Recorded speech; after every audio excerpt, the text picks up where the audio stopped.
우리 성취될 하나님의 말씀 열왕기상 18장 38절에 40절 같이 합독하겠습니다. 이에 여호와의 불이 내려서 번제물과 나무와 돌과 흙을 태우고 또 도랑의 물을 핥은지라. 모든 백성이 보고 엎드려 말하되 여호와 그는 하나님이시로다. 여호와 그는 하나님이시로다 하니. 아멘. 우리 옆 사람 축복하겠습니다. 그리스도 안에서 가장 가치 있는 사람입니다. 나 사실 지금 메시지 속에서 하고 싶었던 말인데 우리가 얼마나 가치 있는지 깨닫기를 바라고요. 우리 옆 사람 한 번 더 축복하겠습니다. 하나님의 부르심에 지금 화답합시다. 우리 신앙 고백합시다. 주는 그리스도시요 살아계신 하나님의 아들이십니다. 아멘. 제가 이번 주에 강원도에 캠프를 가면서 제가 이제 복음을 직접적으로 전한 분이 딱 3분 계셨어요.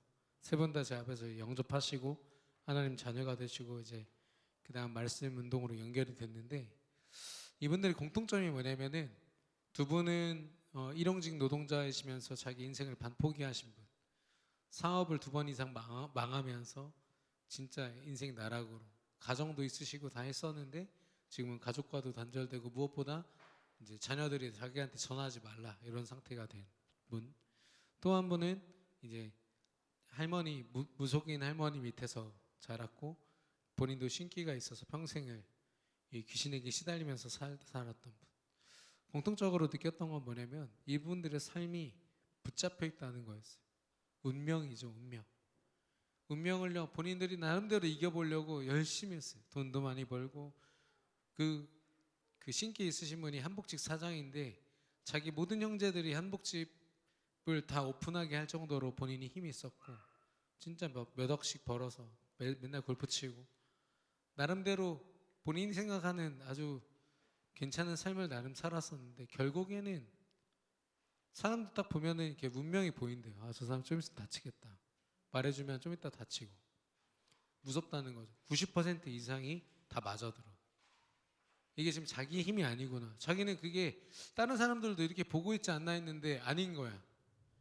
얼마나 그게 강력하냐면 무당들도 와서 이분한테 이제 점을 봐요. 그 정도로 그랬다. 근데 계속 신병, 무병이라고 그러죠. 이유도 없고 원인도 모르는 병이 한번 휩쓰고 지나가면 자기 삶이 다 무너져 있어.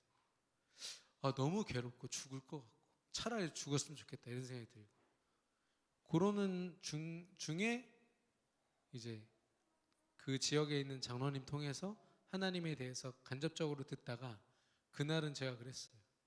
당신이 지금 말하는 이 고통을, 그 운명을 바꿀 수 있다면 한번 들어보시겠습니까?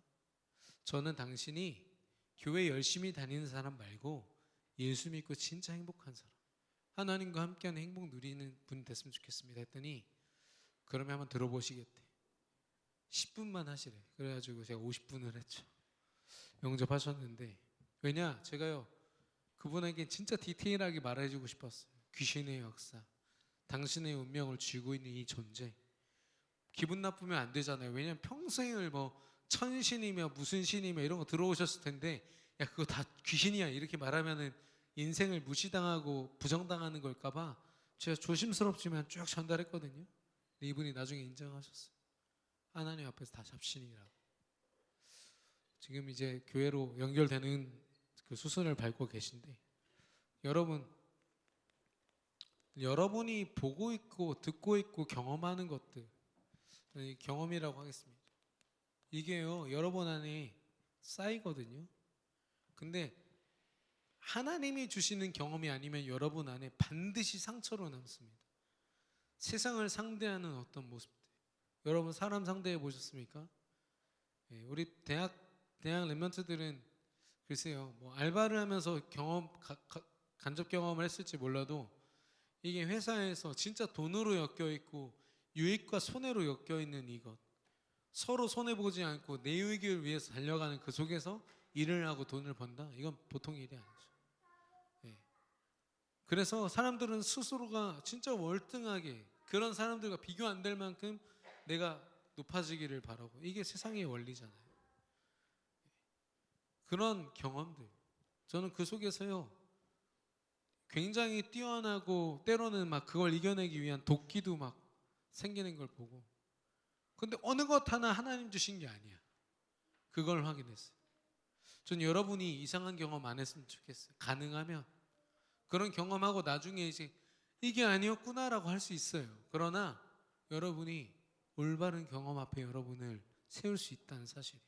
먼저는 뭐가 중요하냐면 나라는 한 사람이에요. 여러분이 평가할 수 있는, 여러분이 느낄 수 있는 여러분 자신은 여러분의 뭐 가지고 있는 실력, 뭐 이런 것들이죠. 내가 가진 스펙들, 태어날 때부터 가지고 있던 가정 배경, 이런 것들, 그게 여러분의 마치 발판인 것처럼 난 여기서 시작해야 돼. 그러니까 이미 좌절에서 시작하고 아픔에서 시작하고 상처가 내 동기부여가 되고, 아 나는 이 상처를, 관한을 벗어날 거야, 이런 것들. 그래가지고 나라는 한 사람에 대해서 내가 어떤 존재인지를 한 번도 제대로 들어보지 못하고 살아가는 거죠. 예. 근데 이번 주에도 제가 좀 이렇게 연구하면서 본 부분이 진화론에 대한 거였어요. 여러분이 초등학교 때부터 들은 게 진화론이잖아요. 진화론적인 그런 인간에 대한 세계관이 지금 전반에 깔려 있단 말이에요. 이게 이제 불신자들이죠. 믿지 않는 자들. 근데 그거는 아주 미물, 이렇게 숨도 못 쉬는 것 같은 그런 미물에서부터 막 곤충이 되고 막 동물이 돼갖고 결국 사람이 됐다 이건데, 인간이란 존재가요 원래 동물이었다니까요. 너 원래 원숭이였어. 이것도 기분 나빠할 수가 없어. 원래 그랬으니까 진화론에서. 그러니까 진화론자들이 예수님 믿는 이유가 너무 회의감이 느껴지고 자살하고 싶어진대요. 내 존재가 곤충에서부터 발견하려고 그렇게 평생 길을 쓰고 달려왔는데 알고 보니까 인간이 이렇게 가치가 없다고. 적응과 거기 적응에 성공한 존재들이 이제 인간이 됐다. 저 왜 계속 꺼질까요? 꺼진 것 같은데. 그래서 나라는 존재. 여러분은 여러분 자신이 얼마나 가치 있는지 하나님 안에서 발견하셨습니까? 이거 아니면 미안하지만 어떤 것도 여러분에게 유익하지만 유익한 게 아니에요. 얻는 것 같지만 얻는 게 아닙니다. 여러분이 여러분 자신을 상실시키는 여정 속에 없었으면 좋겠고, 그리고 두 번째는 나의 주변입니다. 내가 경험하는 것들, 내가 속해 있는 회사나 학교, 내가 속해 있는 가정, 이걸 보는 눈이요 사실 다 틀려 있어. 요즘에는 개인주의에다가 우리는 또 자본주의, 이상하게 섞인 약간의 사회주의, 이런 게 있잖아요. 결국 뭐냐면 내 유익 아니면 다 버리라는 거예요. 그걸로만 보다 보니까 다 경쟁 상대밖에 없고요, 다 내가 감당해서 이겨내야 될 상대로만 보이죠. 예. 그러니까 만약에 부모님이 배경이 되면 그걸로 또 교만해질 수 있지만, 대부분은 또 부모님이 그 배경이 안 되면 한탄하고 내가 부모님처럼 안 살 거다 이러면서. 나의 주변, 여러분은 여러분 주변을 어떻게 보고 계십니까? 예. 요셉은 감옥에서 자기 신세를 어떻게 봤을까요? 형들에게 왕따 당하는 걸 넘어서 인신매매로 외국에 팔려갔어요. 노예 취급당하면서 사람 취급도 못 받고. 이집트에서는 왕실에서 고위 고관들이 키우는 개만도 못했다 하더라고요, 노예가. 그런 속에서 요셉이 나와 나의 주변을 어떻게 보았을까, 이런 생각을 많이 하게 됩니다. 포로로 끌려가서 거세당하고 남자고시 못한 채로 청소년기, 청년기를 살아야 됐던 다니엘, 그에게 있어서 그의 환경은 어떻게 보여졌을까 생각이 들어요. 우리는 내 주변이 갖춰져 있지 않아서 내가 성공할 수가 없고, 아니면은 내 주변이 나를 도와주지 않기 때문에 내가 더 열심히 해야 되고, 이런 것들, 동기부여되는 것들. 세 번째는 뭐냐면은 나의 미래입니다. 한 치 앞도 내다볼 수 없는 이런 흐름 속에서 얼마나 불안하고 두렵겠어요. 그게 또 동기부여가 돼서 내일을 불안하지 않으려고 오늘을 열심히 사는 거죠. 사실상 뭐냐면 내 진짜 가치를요 한 번도 발견해 보지 못하고 살아가는 것. 사단은요 계속 이거를 속입니다. 너 가치 없어. 너 가치 있게 만들어야 돼. 야, 너 쥐뿔 하나도 없잖아. 너 열심히 살아야 된다니까. 너 지금 이러고 있을 시간이 있어. 계속 끌고 가는 거야. 결혼 하나만 생각해도 얼마나 생각할 육신적인 계산들이 많이 되는지. 여러분 계산 없이 결혼하기를 바랍니다. 기도 속에서 개념 없이 하란 말이 아니에요. 여러분의 계산으로 여러분이 이렇게 하면 저렇게 되겠지. 이걸로 결혼하면 안 된다는 거예요. 하나님이 하실 거다. 이 확신으로. 이제 우리 함장로님이랑 저랑 이제 지금 준비하고 있는 게 뭐냐면 제가 할 수 있는 건 아니고요. 경제 특강 할 겁니다. 그 6월달 랩런트 데이 때 특별히 뭐 함께하는 프로그램이 준비 안 되면 우리 대학 청년들은 경제 특강 할 겁니다. 그래서 진짜 우리가 하는 이 전문성과 경제와 산업이 얼마나 중요한지 이 방향성에 있는지. 저는요 일론 머스크가 그 엄청난 그 기술을 가지고 누구 한 명의 영혼을 치유했단 말을 들어본 적이 없어요. 이번 주에 제가 만난 권사님들 거의 할머니 권사님들이요 현장에서 산업인 그리고 자기가 만난 사람들 영적으로 살리고 그들과 함께 예배하는 모습 봤어요. 전 뭐가 더 소중할지 여러분은 어떤 생각을 하게 됩니까? 예. 오늘 제목이 450대 1이거든요. 이 엘리야를 보면요 승리에 대한 확신을 했고 그와 함께 확인을 했어요. 이게 우리 믿음의 실체입니다. 왜냐? 믿음에는 하나님이 함께 하십니다. 그리고 그 믿음으로 걷는 길에는 하나님의 일이 따라와요. 하나님이 하시는 일을. 그걸 확인하는 거예요. 우리가 확인할 건요. 하나님께로 뭔가를 받아서 내가 유능해졌어. 내가 힘이 써졌어. 내가 뭔가를 해냈어. 이게 아니에요. 사실. 엘리야가 그걸 잘했던 사람이에요. 엘리야의 이름 뜻이 뭐라고요? 하나님은 전능하신 하나님이시다. 하나님이 여러분에게 어떤 취급을 받고 있나요? 죄송합니다. 취급이라고 해서 어떤 대우를 받고 계신가요? 제가 이번 주에 우리 대학 청년들 그 현장에서 뭐라고 했냐면 하나님이 눈에 보이게 함께 하신다면은 너 그 걱정 할래? 아니요. 할 필요가 없죠. 전능자가 내 옆에 함께 하시고 내 팔짱 딱 끼고서 책임지신다고 하는데 근데 너 왜 걱정해? 사실상 하나님을 안 믿는 거예요. 하나님이 나와 지금 실제로 함께 하신다는 거를 고백할 수가 없는 거예요. 알고는 있어. 하도 들어가지고. 근데 그 믿음을 갖고 사는 법을 잘 몰라요. 그걸 지금 엘리야를 통해서 깨닫게 하시는 거예요. 왜요? 이 모든 것의 주관자는 하나님이시라는 사실이에요. 엘리야가 지금 450명을 맞닥뜨렸어요. 바알 선지자. 하나님을 믿지 않고 오히려 우상을 섬기면서 그 시대에 아합 왕을 뒤에 배경으로 정치, 경제, 사회 모든 것을 주관했던 사람. 이 사람들한테 밉보인다. 아세라 선지자, 거짓 선지자 400명까지 합치면 850명이에요. 꽉 잡고 있어요. 그 나라를. 거기서 아니야 니네 신 다 귀신이고 우리 하나님만 완전한 하나님이야. 이 고백이 쉬울까요? 근데 엘리야가 내가 신념이 있으니까 고백한 게 아니에요. 왜냐? 하나님 살아계시니까. 그런 잡신, 귀신들 무섭습니까? 하나님 계신데. 이거에 대한 확신이 없으니까요. 850명에 대한 압박이요. 이스라엘 전체를 우상국가로 만들어버렸어요. 하나님을 믿는 여전히 성전이 있고 하나님을 향한 예배도 드려지거든요. 제사장들도 있습니다. 힘 쪽도 못 써. 아무것도 못해. 바알 막 신상 들어오고 바알 신전 들어오고 난리치는데 막을 수가 없어. 왜? 내 안에 하나님이 느껴지지가 않으니까. 여러분의 믿음, 여러분과 저의 믿음이 점검돼요. 이 하나님을 그럼 엘리야가 그 자리에서 450명을 상대할 때 어떻게 상대했습니까? 하나님이 말씀으로 지금 나와 함께 하심을 믿고요. 그 하나님을 실제로 고백하는 거예요.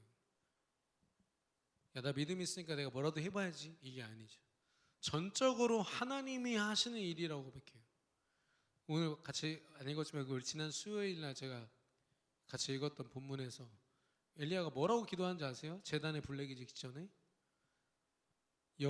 하나님이 이스라엘의 하나님이신 것과 여호와 하나님이신 것과 내가 하나님의 종일 뿐이요 나는 말씀을 따르는 자임을 저들이 보게 하여 주옵소서라고 얘기해요. 하나님 능력 주시면 내가 뭐라도 해보겠습니다 이 말이 아니에요. 나를 의지하지 않아요. 내가 하는 행위에 의지하지 않아요. 하나님이 하신 걸 확신하죠. 그게요 사실 450명 뿐이겠습니까? 그래서 450명이 반나절 동안 무려 한 9시간 가까이를 막 자기 신 바알 신에게 비는 거예요. 제단에 불 내려달라고. 불 안 내렸어. 그 엘리야가 기도하죠. 기도하니까 바로 불 내려서 다 태워버렸어. 그러니까 이스라엘 백성들이 우상을 선택할지 아니면 하나님을 선택할지 막 이렇게 하다가 머뭇머뭇하다가 하나님은 여호와 하나님이십니다라고 고백하는 장면이 오늘 성경 구절이에요. 그런 사람들이 얼마나 많겠어요. 믿음이 양다리 걸치고 있어. 왜냐면 하나님 믿는 게 불안하니까 그걸로 내 인생 책임 못 질 것 같거든. 그게 우상 숭배라고 합니다. 그걸요. 그래서 저는 몰랐는데 450명 있잖아요. 이 상대했던 450명을 기손 시냇가로 끌고 가서 전부 다 이 엘리야 혼자서 자기가 가진 칼로 다 처형시켜요. 왜냐하면 그게 약속한 내용이었거든. 불신앙의 씨를 말려버리는 거예요. 믿음 가진 한 사람이. 그 나라의 우상의 흐름을 또 완전히 막아버렸어요. 엄청나죠? 하나님이 저와 여러분을 통해서 하실 일이에요. 아무리 우주에 닿을 정도의 기술로도 영적인 흐름을 막을 수가 없어요. 네.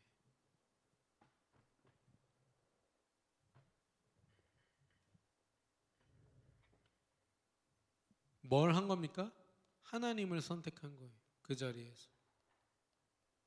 내가 가진 어떤 것, 세상의 어떤 흐름 이거 보지 않고요. 하나님의 흐름, 하나님을 선택한 거예요. 그랬을 때 엘리야에게 일어난 일은요? 하나님의 일이죠. 내가 한 일이 아니에요.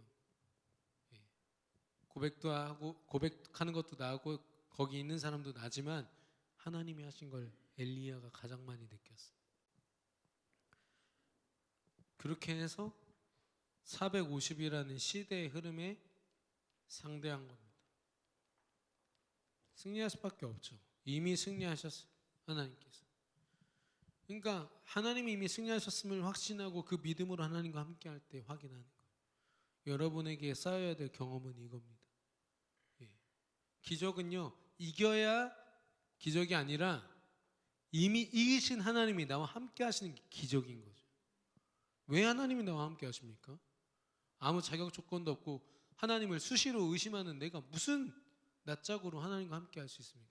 근데 하나님 뭐라고 하시냐면 그거 상관없어. 내가 너 사랑하니까 너에게 믿음 주고 내가 너와 함께 할 거야. 여러분 하나님 사랑으로 사시기를 축원합니다. 하나님 여러분 얼마나 가치 있는 사람인데 여러분을요 세상 흐름 속에 맡겨놓고 450명이 껴갖고 나 좀 살려주세요. 나 좀 돈 벌게 해주세요. 저 아니면 그걸 못 살아요. 얼마나 부끄러운 일입니까 영적으로. 그렇죠. 두 번째는 그럼에도 불구하고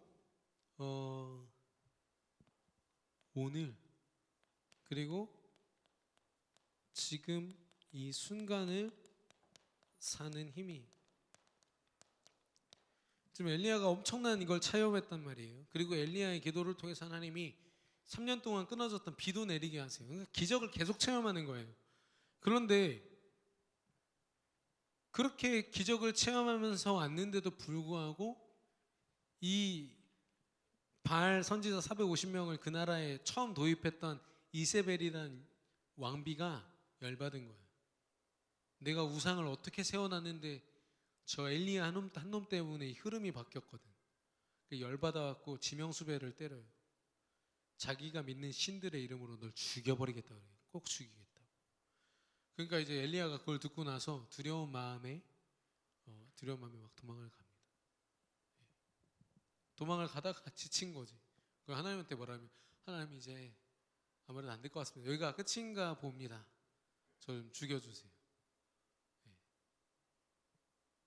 이게 엘리야가 볼 수 있는 오늘의 한계죠. 근데 하나님 뭐라고 하십니까? 하나님에 대한 확신이 없으니까요. 내가 어떤 존재를 일단 놓쳤죠. 나는 이제 더 이상 할 수 있는 게 없어. 그리고 내게 주어진 이 여정에 대한 확신이 없어요. 그래서 죽여주세요. 나는 더 이상 뭘 할 수가 없습니다. 제대로 보는 게 하나도 없죠 지금. 믿음의 사람임에도 불구하고 지금 주어진 걸요 절망으로, 어려움으로, 힘든 거로밖에 못 봐요. 그 속에서 만약에 믿음 없이 행한다고 보세요. 도끼밖에 더 있습니까? 안 죽기 위해서 사는 것밖에 되지 않잖아요. 하나님이 너 죽기 싫으면 열심히 살아 언제 얘기하셨습니까? 최고의 축복과 행복으로 정복하면서 살아라고 말씀하셨지. 엘리야가요 엄청난 걸 체험하고도 놓친 거예요. 지금 자기가 누구인지, 자기와 함께 하신 하나님이 누구신지. 그때 하나님 뭐라고 하시냐면 엘리야에게 말씀하십니다. 말씀하세요. 너는 그런 존재가 아니다. 엘리야도 하나님 앞에 기도하며 나아가죠. 계속 밀당이죠. 밀당. 하나님 저는 못합니다. 아니다. 너를 통해서 내가 계획한 일들이 있어. 이 속에서요 확신 없이요 너무 외롭습니다. 선지자들 다 죽었고요, 다 핍박받다 죽었고 나밖에 안 남았어요. 하나님 너무 외롭고 힘들어요. 저도 이제 곧 죽을 것 같아요. 그냥 저 죽고 싶어요. 이런 절망 속에 있을 때 하나님이 말씀을 주십니다. 그리고 기도하게 하시죠. 뭘 깨닫게 하시냐면 내가 너와 함께하고 있다. 엘리야에게요 막 초월하는 어떤 막 힘을 주신 게 아니에요. 뭐냐면 까마귀 통해서요 먹이세요. 일단 야 충분히 자, 얼마나 힘드니 도망가느라고. 그리고 마음껏 먹어 편안하게. 그리고 그러고 말씀하시는 거예요. 너를 통해서 내가 두 나라의 왕을 세울 거고, 그리고 엘리사라는 제자를 세울 거야. 그리고 그 세 사람이 앞으로 네 주변의 이스라엘과 유다의 역사를 이끌어 갈 거야. 네 손에 역사가 있어. 엄청난 일이죠. 지금 개인 문제 때문에 죽냐 사냐 이러고 있는데 네 손에 나라가 있어. 시대가 있어. 말씀하시는 거예요. 하나님이 함께 하시니까 내가 그 일을 행할 거야. 너는 가기만 해. 엘리야가 어떻게 되냐면 그 주변 나라 왕들이요 아버지라고 부를 정도로 영적으로 하나님 보이세요. 그 왕들이 하나님을 믿어서가 아니에요. 엘리야에게 압도돼 버려요. 엘리야가 믿는 하나님에게 압도돼서 아버지여 이렇게 불러요. 그 정도로 하나님이 엘리야를 힘있게 만드세요. 여러분 힘 아니라니까요. 왜 여러분 힘을 강하게 만들려고 그렇게 길을 쓰십니까? 아니요. 내 안에 계신 하나님을 더 확신하세요. 그게 경쟁력이고 그게 여러분과 현장을 살리는 방법이고 경쟁이 아니라 세상을 살리는 방법이에요. 그랬을 때 뭘 확인해요? 아, 내 안에 망대처럼 완전하게 하나님이 서 계시는구나. 하나님이 나를 위해서 이미 모든 것을 준비하셨고 그것을 이루실 힘으로 이정표로 내게 역사하시는구나. 내가 걱정할 게 아무것도 없구나. 엘리야가 여기서 딱 결론 내요. 이때부터 엘리야가 얼마나 멋진지 아십니까? 엘리야 나중에 어떻게 죽었죠? 아세요?